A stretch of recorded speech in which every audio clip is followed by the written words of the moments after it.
Calgary, after a triple homicide that police say is considered to be domestic in nature, Calgary advocates for preventing family violence say more needs to be done to address the issue in the province.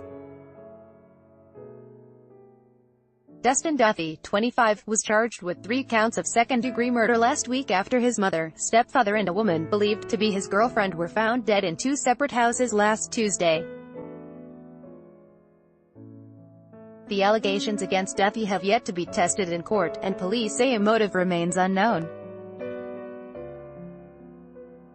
According to Statistics Canada, in 2016 Alberta had the 3rd highest rate of police-reported family violence among Canada's provinces, tied Corral, the Canadian Press, but the case has prompted renewed conversation about family violence, with police saying Thursday that the deaths are a reminder that domestic violence is a real problem in our community. According to Statistics Canada, in 2016 Alberta had the 3rd highest rate of police-reported family violence among Canada's provinces at 235 per 100,000 people. That's slightly lower than in 2015, but it keeps the province behind Saskatchewan and Manitoba.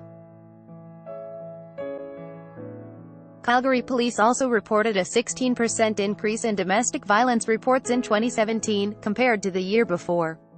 Alberta's framework for ending family violence, which is now several years old, also notes the province has the 2nd highest rate of self-reported spousal violence in the country. Article continued below. Read more. Victim's family, torn apart by triple homicide. University of Calgary social work associate Professor Lana Wells said there are numerous reasons behind the elevated rates of reported family violence and stress that comes from issues like unemployment stemming from Alberta's economic downturn can be one. But, she said, family violence happens across all social strata and incomes, and her research is focused on find ways to stop the violence before it happens.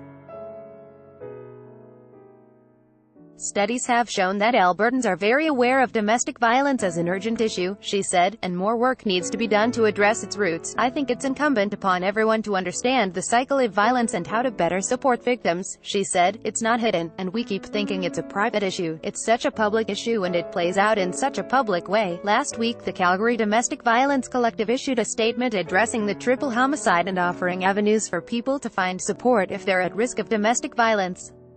Article continued below. That standard practice anytime a case of alleged family violence is in the public eye, according to Andrea Silverstone, executive director of SIGESE, a domestic violence prevention organization in the collective. Anytime someone sees anything in the media around domestic violence, and they're experiencing it or know someone who is, it makes them take account of their own situation, she explained, and we want those people to know that appropriate help is available. Wells, who is also the Brenda Strafford Chair in the Prevention of Domestic Violence, said she wants to flip the paradigm.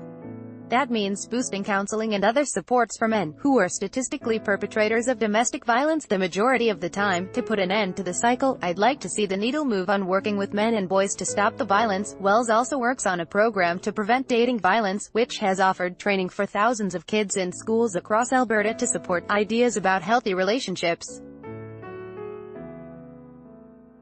That kind of early intervention is crucial for all genders, she said. We need to find a different narrative that supports victims to heal and perpetrators to be accountable, but also heal and change, she said.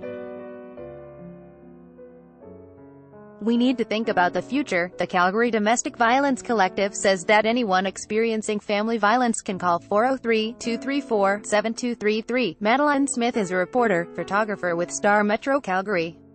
Follow her on Twitter, @Mec.